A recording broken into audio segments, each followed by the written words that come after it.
Assalamualaikum warahmatullahi wabarakatuh. Selamat pagi, selamat siang, selamat sore, selamat malam. Perkenalkan, saya Ryan Ahmad Ansari Siregar dengan NIM 1521117130097 dari Fakultas Vokasi, Program Studi Kesehatan dan Keselamatan Kerja Universitas Airlangga.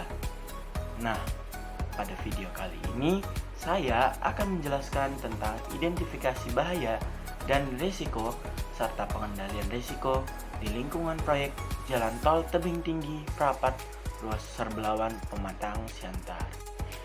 Nah, kegiatan yang saya identifikasi itu pada kegiatan Barkater di base camp proyek Jalan Tol Tebing Tinggi Prapat Ruas Serbelawan Pematang Siantar.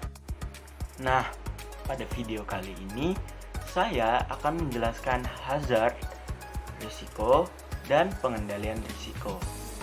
Nah, pada pengendalian risiko itu terdiri atas 5 hal, yaitu eliminasi, substitusi, modifikasi engineering, administrasi, dan alat pelindung diri.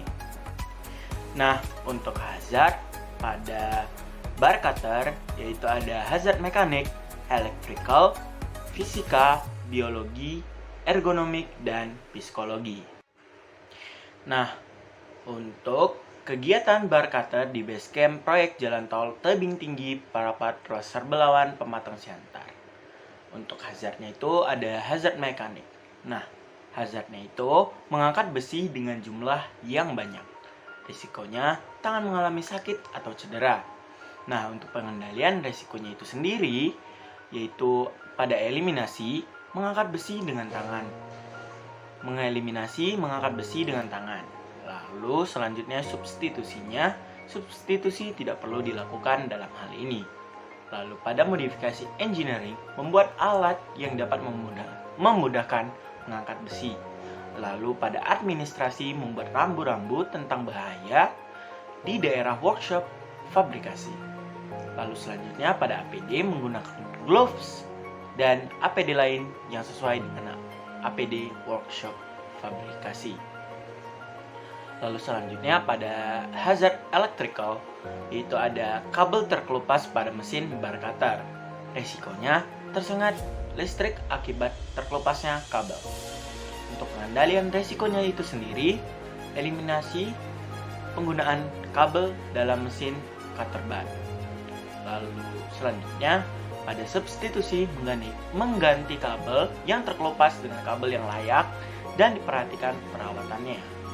Lalu pada modifikasi engineering tidak perlu dilakukan dalam hal ini.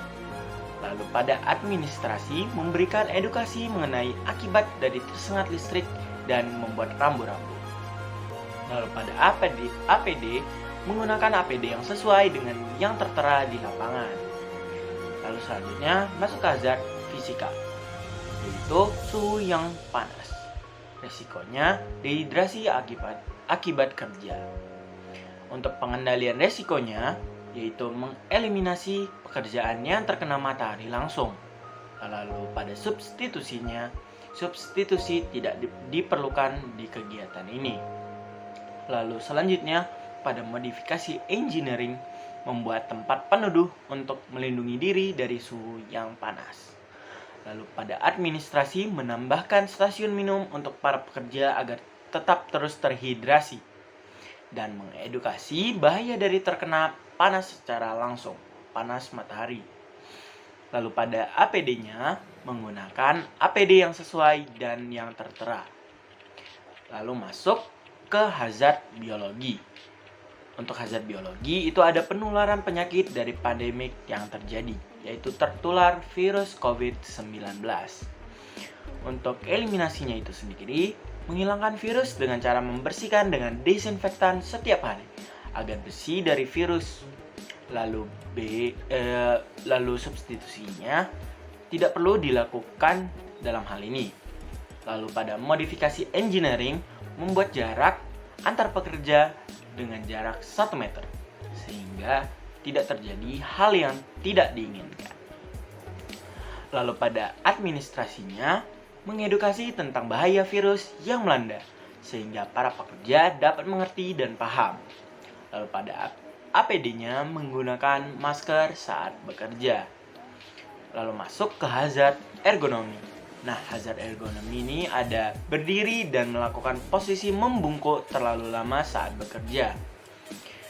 Untuk resiko yang didapat menyebabkan sakit pada bagian belakang atau back pain.